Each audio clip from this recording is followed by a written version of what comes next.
Halo semuanya, pernah kepikiran nggak sih gimana caranya menyulap sebuah rencana pelaksanaan pembelajaran atau RPP yang seringkali terasa cuma sebagai formalitas, jadi alat yang benar-benar bisa mengubah cara kita mengajar? Nah, hari ini kita akan bedah tuntas soal itu. Ini bukan tentang ngisi-ngisi formulir, tapi tentang merancang sebuah pengalaman belajar yang dahsyat.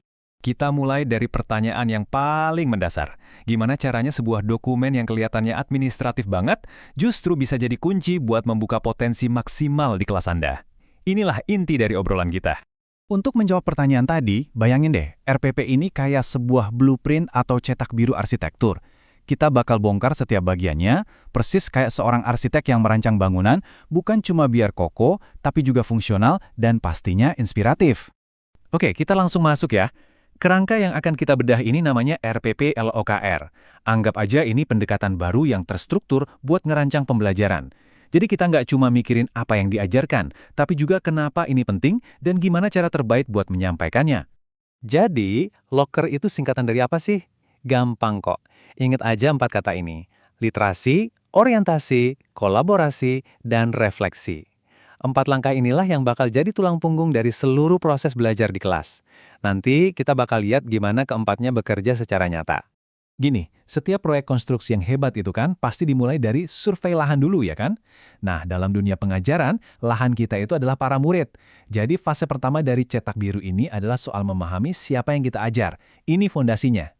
Jadi, sebelum kita nentuin tujuan belajar atau bikin aktivitas yang seru, kita mundur selangkah dulu.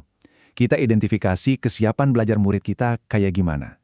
Dan yang nggak kalah penting, kita tentuin nilai-nilai besar apa sih yang mau kita tanamkan lewat pelajaran ini. Mungkin semangat kerjasama atau rasa ingin tahu yang besar. Nah, ini nih yang keren dari kerangka ini. Kita diajak mikir lebih jauh dari sekedar materi pelajaran. Kita diminta milih dari 8 dimensi profil lulusan ini. Contohnya ya, kalau kita pilih penalaran kritis buat pelajaran sejarah, aktivitasnya bukan lagi sekedar hafalin tanggal, tapi mungkin kita ajak murid buat menganalisis berbagai sudut pandang dari sebuah peristiwa.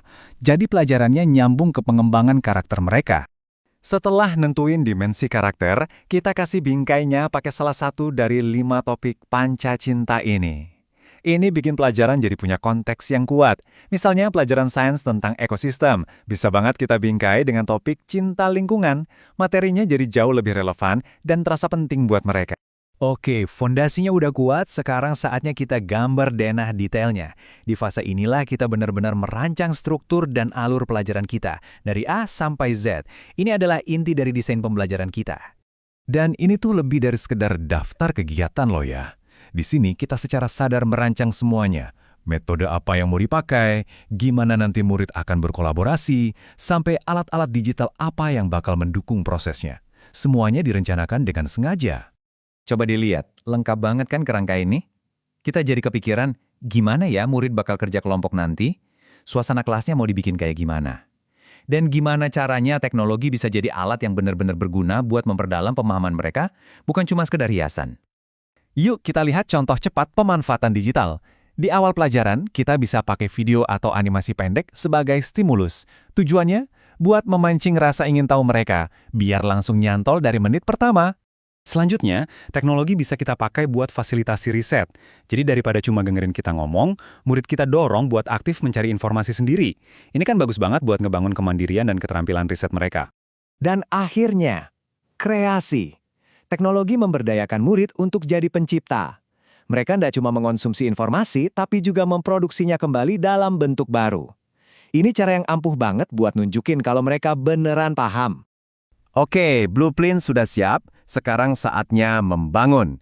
Di bagian ini, kita akan lihat gimana rencana yang tadinya di atas kertas, sekarang jadi hidup di dalam kelas, mulai dari kegiatan awal sampai penutup.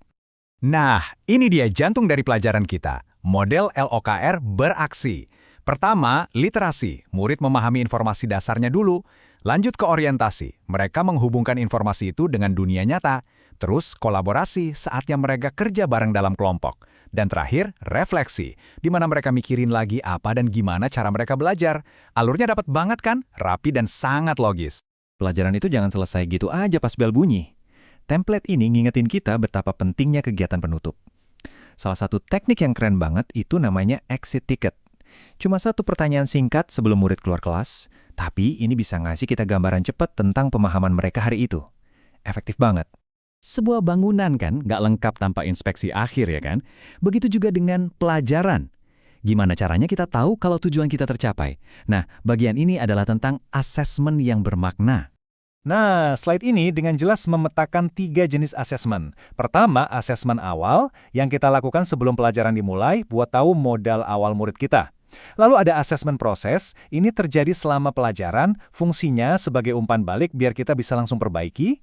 Dan terakhir, asesmen akhir, buat mengukur apa yang udah mereka capai di penghujung pelajaran. Memahami peran ketiganya ini krusial banget.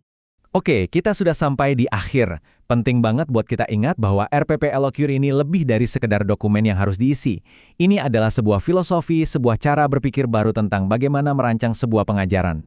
Poin utamanya terangkum di sini. Ini bukan soal membatasi kreativitas kita, tapi justru sebaliknya, memberikan struktur yang sistematis. Ini adalah kerangka untuk memastikan setiap elemen dari pelajaran yang kita rancang itu punya tujuan, saling terhubung, dan pada akhirnya benar-benar efektif. Jadi sekarang cetak birunya sudah ada di tangan Anda. Ini adalah alat yang luar biasa untuk merancang pengalaman belajar yang tak terlupakan. Pertanyaannya sekarang bukan lagi bagaimana cara mengisi RPP, tetapi mahakarya luar biasa apa yang akan Anda bangun bersama murid-murid Anda?